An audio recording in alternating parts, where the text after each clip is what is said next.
Bien. Buenas tardes, chiquillos. Bienvenidos nuevamente a nuestras clases de biología de mención. Como bien sabrán, yo estoy comenzando el módulo el día de hoy. Y bueno, les adelanto el motivo por el cual hicimos esta rotación con el profesor Luis. Y el tema está en que durante esta semana yo estoy realizando un curso de árbitro organizado por la Federación de Voleibol. Yo soy vicepresidente de mi club de voleibol y por ende no me puedo quedar atrás en lo que es preparación y esas cosas. Por ende, este curso es todos los días de esta semana, de lunes a viernes, desde las 7:30. Por ese motivo yo no podía hacer el día de hoy el módulo que me corresponde, sin embargo no los iba a dejar votados a ustedes, por supuesto, y ahí rotamos módulos con el profesor Luis, ¿de acuerdo?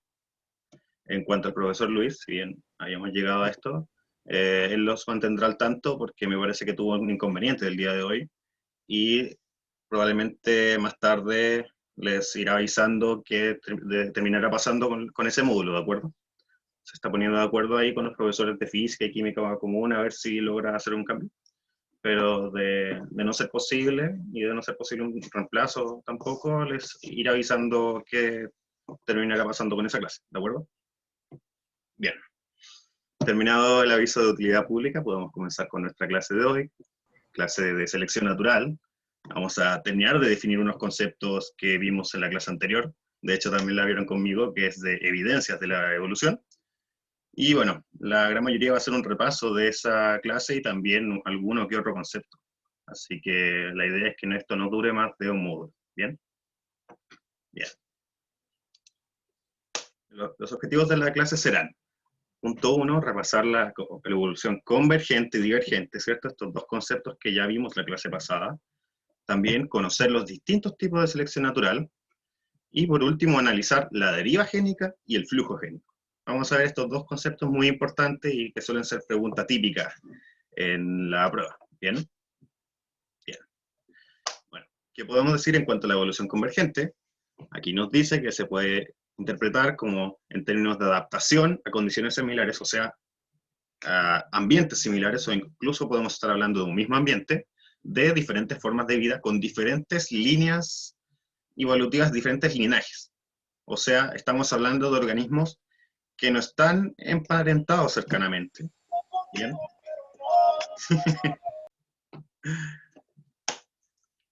Ya el viernes podemos disfrutar del mambo. Ya. Entonces, estábamos diciendo que cuando los organismos, que si bien no estén emparentados, se enfrentan a condiciones similares, van desarrollando condiciones también, o van desarrollando habilidades similares para adaptarse a estas condiciones, y por lo mismo se van pareciendo entre sí, ¿bien? ¿De acuerdo? Y si bien en la clase pasada habíamos dado un ejemplo que encontré bien rebuscado acerca de dos animales en el círculo polar ártico que habían desarrollado tanto pelaje como plumaje blanco, ¿de acuerdo? Para adaptarse a las condiciones con nieve, con frío. Pero no me había acordado de un ejemplo que se utiliza muchísimo para definir el tema de evolución convergente y que es de hecho el más común, que es la habilidad de volar, ¿de acuerdo? La habilidad de volar y el desarrollo de alas en ciertos animales. Tenemos, por ejemplo, el caso del murciélago, la mariposa y la gran mayoría de los insectos. Tenemos también las aves. Y por último también tenemos algunos animales extintos, como es el caso de los reptiles. ¿Bien?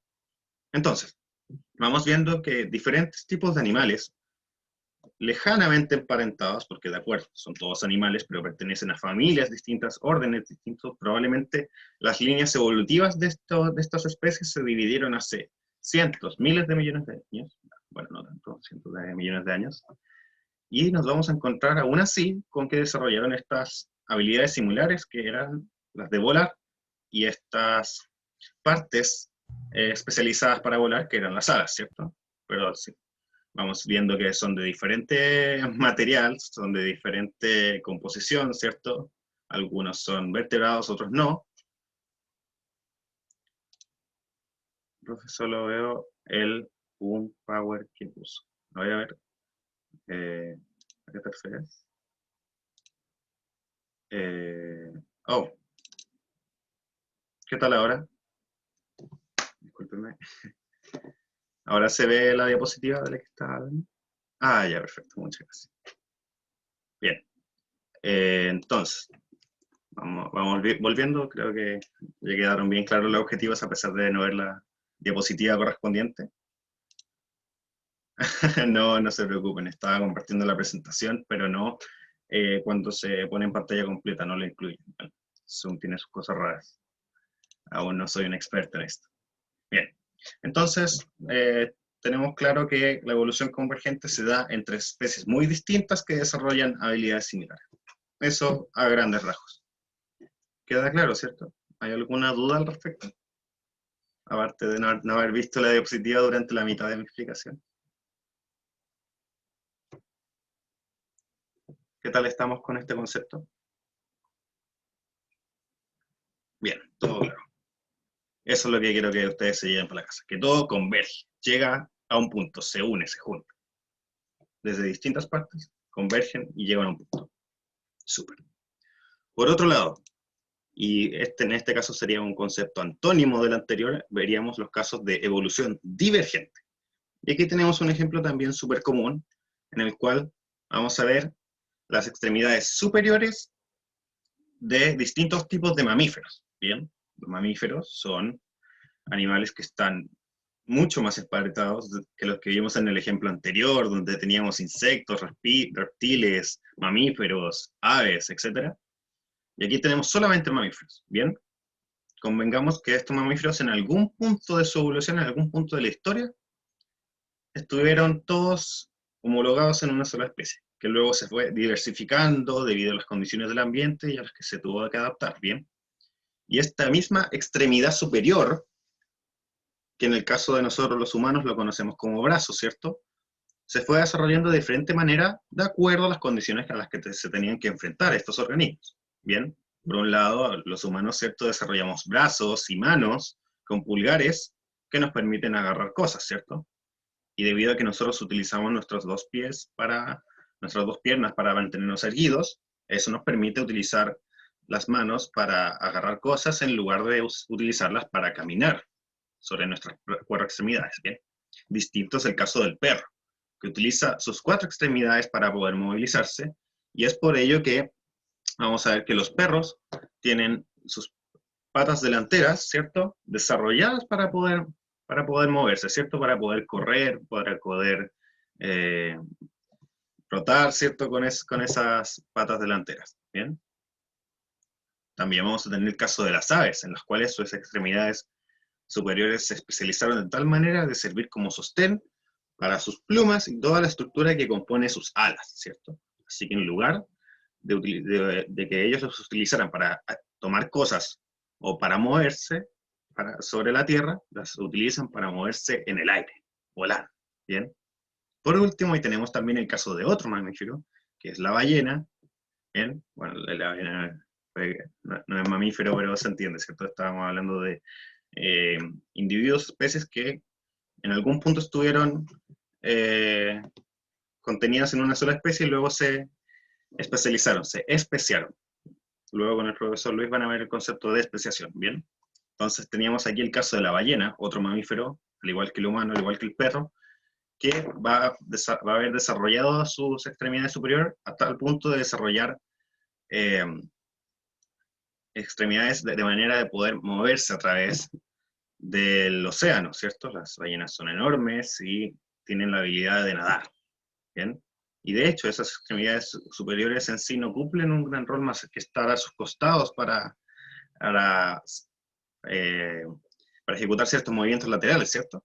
Pero de alguna forma se podría decir que están como atrofiadas, ¿bien? Se podría decir que están, como en el caso de un tiranosaurio rex, que están bien encogidas, a diferencia de lo que vemos en los Homo sapiens o los Canis lupus, ¿bien? De lo que vemos en los otros casos. Pero en todas estas extremidades superiores vamos a ver las mismas estructuras. Vamos a ver este hueso grande que compone el inicio de la extremidad, luego dos huesos para componer, en nuestro caso sería el antebrazo, ¿cierto?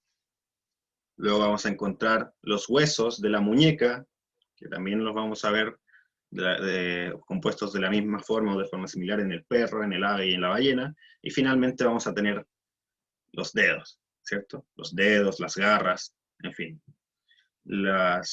falanges, ¿cierto? De los dedos también coinciden con las garritas de los perros que tienen esas almohadillas para poder caminar. Y en fin, son todas esas especializaciones de una misma estructura que alguna vez fue la misma en todos, pero debido a las condiciones del ambiente, se fue especializando. ¿Bien? Así que eso es evolución divergente. Que desde un punto nos fuimos alejando en diferentes direcciones. ¿Bien? Espero que haya quedado claro. Bien. Continuamos entonces. Y ahora sí con materia nueva. Como a manera de introducción de esta clase, nosotros ya sabemos que la selección natural fue propuesta por Charles Darwin como medio para explicar la evolución biológica, ¿cierto? Y esta explicación parte de tres premisas. La primera, el rasgo que estamos estudiando, el rasgo, la cualidad, la habilidad que han desarrollado estos seres vivos, debe ser heredable. ¿Bien?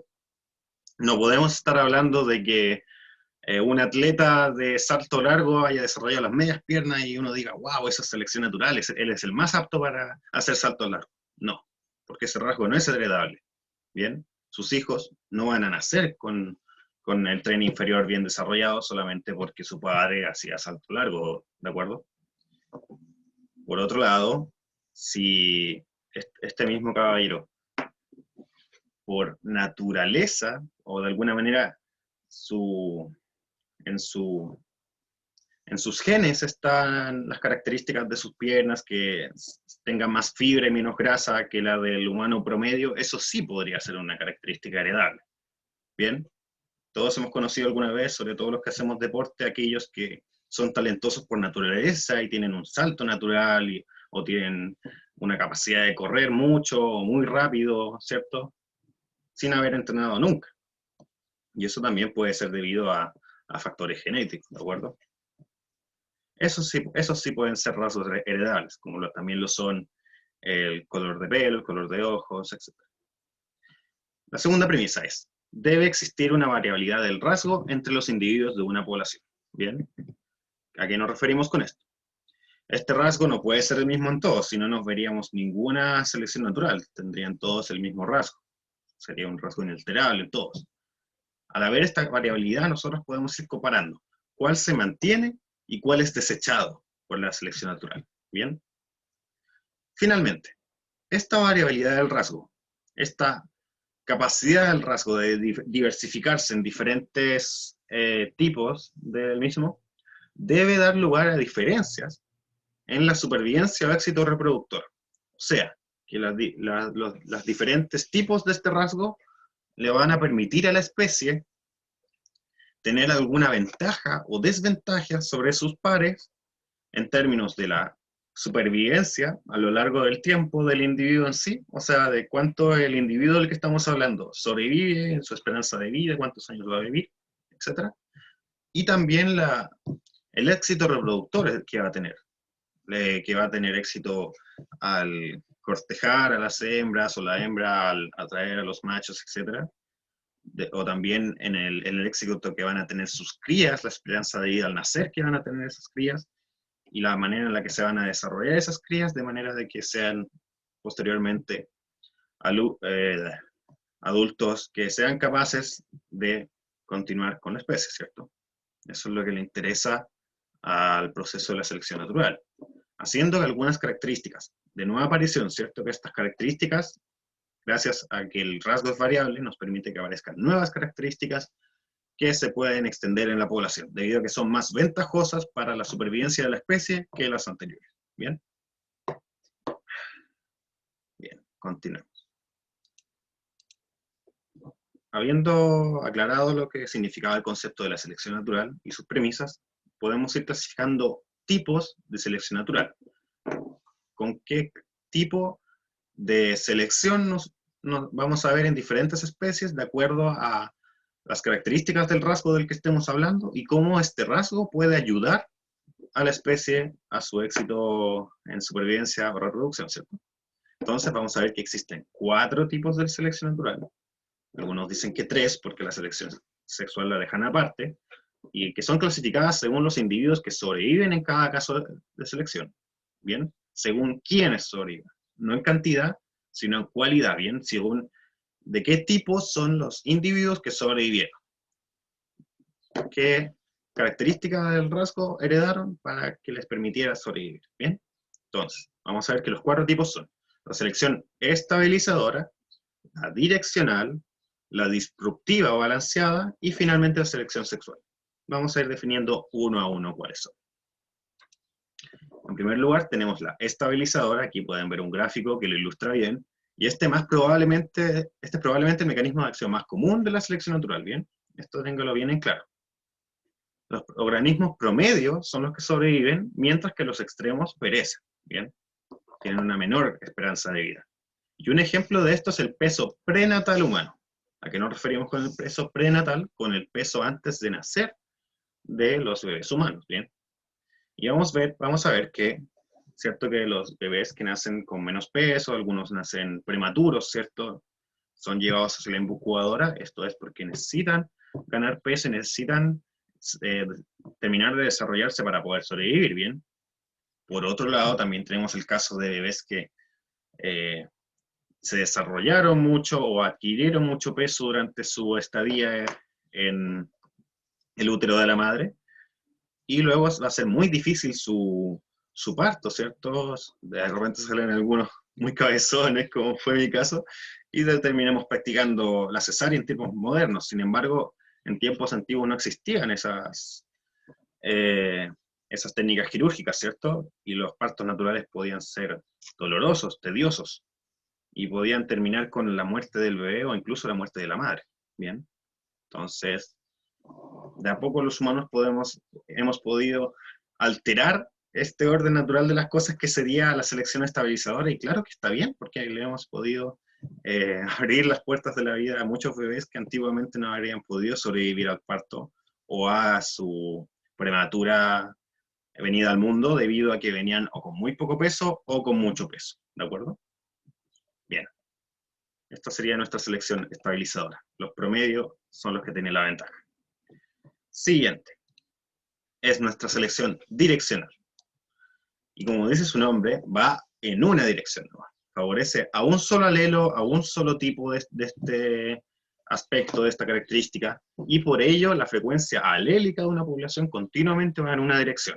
O sea, de un 50-50, por ejemplo, podríamos irnos decantando ligeramente, podríamos irnos avanzando hasta que finalmente es el alelo del lado que estamos estudiando el que se conserva, llegando hasta una relación de 100-0, debido a que los que conserven el otro rasgo terminarían pereciendo, ¿bien? Y un ejemplo de esto es el melanismo industrial de la polilla. Y aquí tenemos que aquí tenemos que mencionar un poco de historia. Bien, durante la Revolución Industrial, en Inglaterra, durante el siglo XIX, las industrias en Manchester, en Liverpool, ciudades muy industriales, empezaron a botar mucho gin, donde usaban carbón para hacer funcionar las máquinas de vapor, botaban mucho gin, mucho humo, y ese humo se empezó a esparcir por Inglaterra. Y debido a ello, las polillas, que solían abundar claritas, ¿cierto? Gris claro, esa clase de polillas se fueron viendo en desventaja, porque antes les convenía su color claro para poder escabullirse entre plantas y árboles que solían tener cortezas claras, pero de un momento a otro, este hollín produjo que los árboles se volvieran opacos, negros, ¿cierto? Que se volvieran de un color gris oscuro, y esto favoreció a las polillas de color oscuro, que manifestaban este alelo que les daba la tonalidad oscura.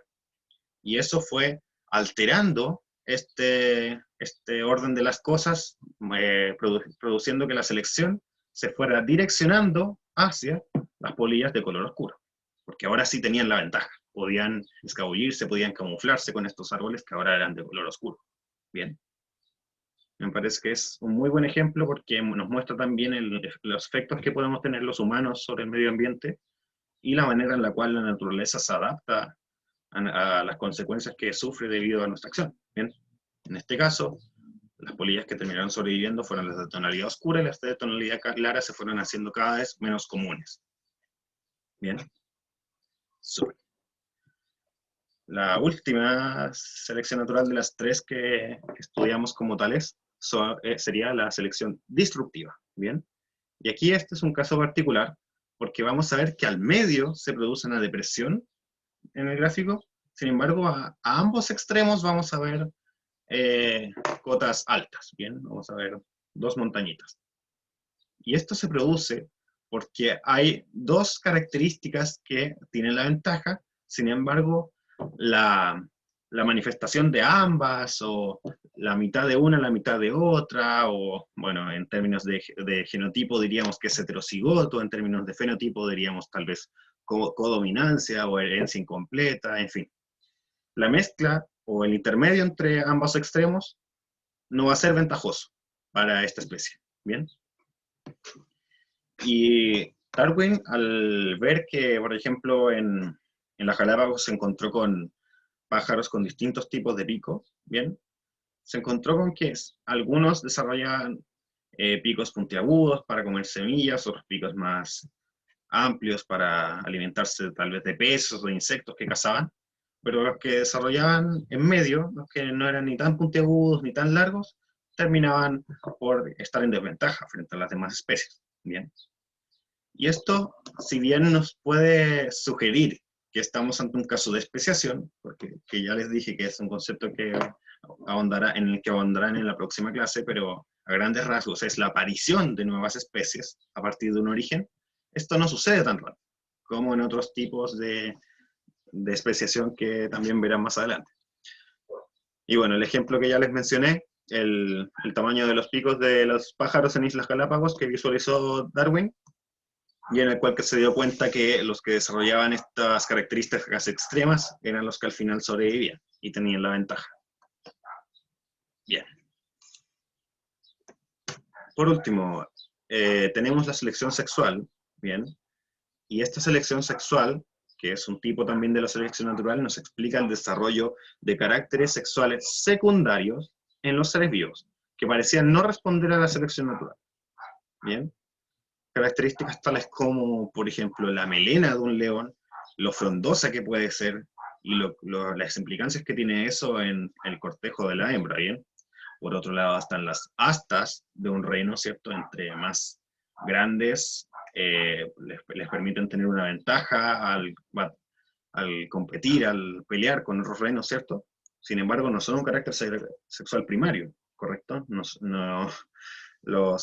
Los cuernos no son una gónada sexual ni nada por el estilo, son caracteres sexuales secundarios, que se producen a partir de la influencia de las hormonas que producen las gónadas y a partir del desarrollo que tiene el reno o el león macho, en fin.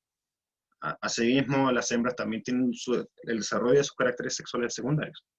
Y vamos a ver que estos rasgos, como el que ya les adelantaba, el tamaño de los cuernos de los renos, les puede permitir ventajas en la selección intrasexual, o sea, entre miembros del mismo sexo, en este caso la pelea de los renos por una hembra, o también les puede dar ventajas en la selección intersexual, que en la mayoría de los casos ocurre de hembras a machos, que las hembras seleccionan el macho. Bien, entonces este desarrollo de caracteres secundarios, esta selección sexual que se da debido al desarrollo de estos caracteres, les va a permitir a ciertos animales con características más ventajosas tener ventaja tanto en la selección intrasexual como intersexual. Y por lo mismo tener más éxito a la hora de reproducirse y legar esas cualidades que ellos tienen a su descendencia. Bien. Bueno, hasta ahora llevaríamos 2/3 de la clase y a mí me interesa saber, por supuesto, cómo estamos. ¿Cómo vamos? ¿Alguna pregunta que quede de los tipos de selección natural?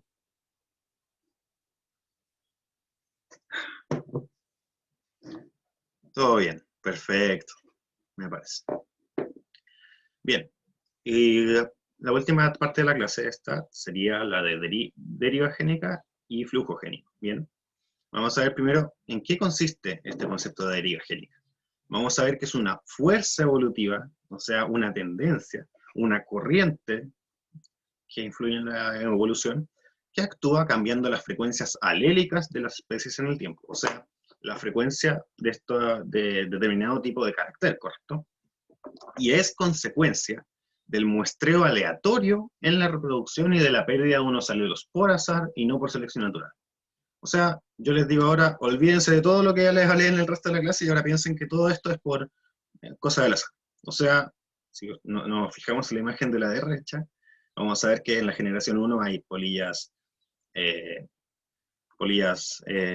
cafés homocigotas, polillas cafés heterocigotas y polillas blancas homocigotas. A partir de ahí ya podemos tener claras algunas cosas, por ejemplo, de que el homocigoto dominante claramente es el marrón, ¿cierto? El café, y por ende en el heterocigoto el fenotipo que se va a expresar también es el marrón, ¿de acuerdo? Es un alelo dominante, en contraste con el blanco. Y desde ahí nosotros sacamos un muestreo al azar, que serían esas polillas destacadas en una L, ¿cierto?, de color rosa, y nos deshacemos del resto. De esas 5 que elegimos, nosotros sacamos la generación 2, ¿de acuerdo? Y por suerte, ¿cierto?, por azar, se dio el caso de que había 2 heterocigotas en esa muestra que nosotros sacamos. Y gracias a eso fue que sobrevivió el fenotipo blanco, debido a que se pudieron cruzar estas 2 heterocigotas y terminó apareciendo un homocigoto recesivo, un blanco. Luego, de esta generación 2, nosotros por azar también sacamos esas 2 polillas que son homocigotas dominantes, son marrones, y por supuesto en la generación 3 de homocigotos dominantes, el único producto que podemos esperar, la única descendencia, serían polillas homocigotas dominantes para este carácter, o sea, polillas de color marrón. Bien. Entonces vamos a ver que, como vemos en este ejemplo, se da una pérdida de los alelos menos frecuentes y una fijación, o sea, una frecuencia próxima al 100%, que es lo que vemos en la generación 3 de las polillas, de los más frecuentes, resultando una disminución en la diversidad genética de la población. O sea, debido al azar, simplemente debido a que estas polillas pudieron reproducirse y las otras no, fue que finalmente terminamos únicamente con polillas marrones y el alelo recesivo terminó por extinguirse. No volvió a aparecer más. De ahí en adelante, si seleccionamos cualquiera de la generación 3, lo único que vamos a conseguir son polillas marrones. Ya estamos en octubre, hacen como 25 grados aquí en Talca, y aún así hay gente que tiene todo el humo, me tira todo el humo para acá, a casarla. Bien. Teniendo claro el concepto de deriva génica, podemos pasar a lo que es el flujo génico, ¿cierto? ¿Y en qué consiste el flujo génico? Es la transferencia de alelos de genes, ¿cierto?, de ciertas características, de una población a otra. Y esta migración que se produce de individuos, que permite la introducción de nuevos genes, va a ser la responsable de grandes cambios en la frecuencia del acervo genético. ¿Qué es el acervo genético? Es la frecuencia de uno u otro alelo, de una u otra característica, de uno u otro fenotipo. ¿Bien? Ese es nuestro acervo genético. Entonces, por ejemplo, yo podría decir que en mi acervo genético del lado izquierdo de estos escarabajos, ¿cómo se llaman estos escarabajos? Bueno, estos del medio, del medio a la izquierda, que son todos verdes, vemos que el acervo genético de los verdes es 100%, son 6 escarabajos verdes, ¿cierto? Y no había hasta entonces ningún acervo genético que correspondiera a nuestros escarabajos blancos. Sin embargo, al introducir un escarabajo blanco, ya el acervo genético cambia, porque ya tenemos diferentes proporciones entre lo que es verde y lo que es blanco. ¿Bien? Además que cuando haya cruces también el blanco tal vez exprese más, exprese menos. Tenemos diferentes ejemplos, ¿cierto? De aquí con escarabajos más chiquititos, y vamos a ver que la frecuencia de apareamiento en este caso, y puede que sean preguntas de prueba, va a estar determinada por la cercanía entre estos individuos, ¿cierto? Los escarabajos que están más cerca tienden a reproducirse, por supuesto, con los que están más cerca, no se van a ir a juntar con uno que vive en la otra cuadra, ¿cierto? Y luego nos vamos a encontrar con híbridos, pero estos híbridos, por supuesto, como les decía, van a estar condicionados por la distancia en la que se encuentran unos u otros escarabajos, ¿bien? De la misma manera, en la última imagen, vemos que tenemos a un lado flores blancas, homocigotas dominantes, versus flores violetas, homocigotas recesivas. Y hoy vemos también una barrera física, que en este caso son las rocas que hay en medio de las dos poblaciones. Si esa barrera física no estuviera, tal vez tendríamos el caso de que entre las flores se polinizarían, porque al fin y al cabo son flores de la misma especie, y probablemente por deriva génica llegaría el caso en el cual las flores violetas empezarían a desaparecer, ¿cierto? Debido al cruce que terminaría beneficiando a las blancas, debido a su característica dominante. Bien. Bueno, luego de esto, como veníamos diciendo, la inmigración va a resultar en una introducción de nuevo material genético, ¿cierto? Inmigración se refiere a la introducción de individuos en un territorio al acervo genético, ¿cierto? Al pool genético que tenemos entre organismos de uno u otro alelo, ¿bien? Y a la inversa, la emigración, o sea, la salida de individuos desde el territorio donde estamos hacia afuera, puede provocar una pérdida de material genético. Por ejemplo, se puede ir el único individuo que tenía el gen recesivo y al final nos quedamos puros homocigoto dominante. Se perdió ese alelo del gen, no se va a volver a expresar más. Bien, por otro lado, vamos a comentar aquí que hay un número de factores que afectan al ritmo del flujo genético. Uno de los factores más significativos va a ser el de la movilidad, la capacidad de esta especie para poder moverse en la superficie terrestre, ¿cierto? Y los animales, ¿cierto?, tienden a ser más móviles que las plantas. Vamos a ver también que una mayor movilidad tiende a darle más potencial migratorio a un individuo, ¿cierto? Vamos a ver, por ejemplo, que las aves, que la gran mayoría tienen la capacidad de volar, tienen esta capacidad también de migrar, ¿cierto? Tienen estas típicas migraciones, siguiendo las estaciones desde un hemisferio a otro, y esto, por supuesto, que les da un mayor potencial migratorio y por ende una mayor capacidad de que que su flujo genético sea más variable, ¿cierto? Se mueva con mucha mayor facilidad, por ende varíe con mayor facilidad que en el caso de una planta que tiene una movilidad casi nula, y por ende depende de otros factores, por ejemplo que la polinización, en la cual ayudan las abejas y otros organismos, le permita hacer cruces extraños y de ahí salgan alteraciones en el acervo genético. Bien.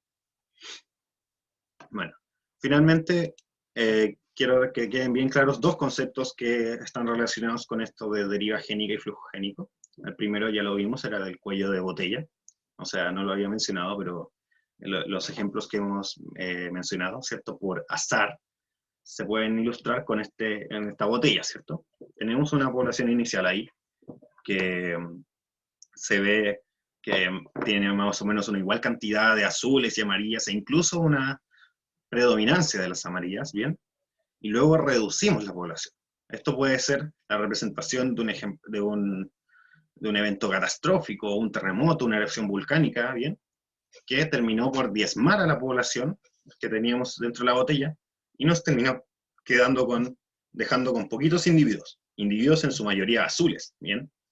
Por lo mismo, y debido a este cuello de botellas que se produjo en el cual muchos individuos pasaron a ser muy pocos, la población siguiente va a ser, por supuesto, descendiente de esos individuos que sobrevivieron. Y como los individuos que sobrevivieron eran en su mayoría azules, la población siguiente va a ser con mayoría azul, a diferencia de la población inicial, que era con mayoría amarilla. Por otra parte, vamos a tener otro concepto muy importante en deriva génica, que es el del efecto fundador. De la misma forma del cuello de botella, cuando nosotros extraemos un par de individuos, en este caso puede ser incluso uno, que es lo que se conoce como efecto fundador extremo, y si lo buscan en internet pueden encontrarse casos de humanos incluso, en el cual una pareja de individuos terminó creando una comunidad entera que vive en las selvas de Tailandia, y todos son descendientes de ese mismo individuo, de esos mismos individuos, ¿bien? En este caso tenemos el efecto fundador, en el cual extraemos dos individuos de una población muy diversa, que es la población original de esta especie, los ubicamos en otra población, y estos dos individuos se dedican a poblar ese nuevo territorio. Por lo mismo, en ese nuevo territorio la población va a ser descendiente de estos dos individuos que nosotros hicimos migrar desde la población original, y por ende van a tener las características, van a tener la genética que heredaron de sus ancestros fundadores, ¿cierto? De los patriarcas y matriarcas de esta nueva comunidad. Bien. No sé si queda alguna pregunta de la clase. Ya estamos listos con lo que es materia. Bien cortita la clase, por supuesto, pero era más que nada para definir uno que otro concepto.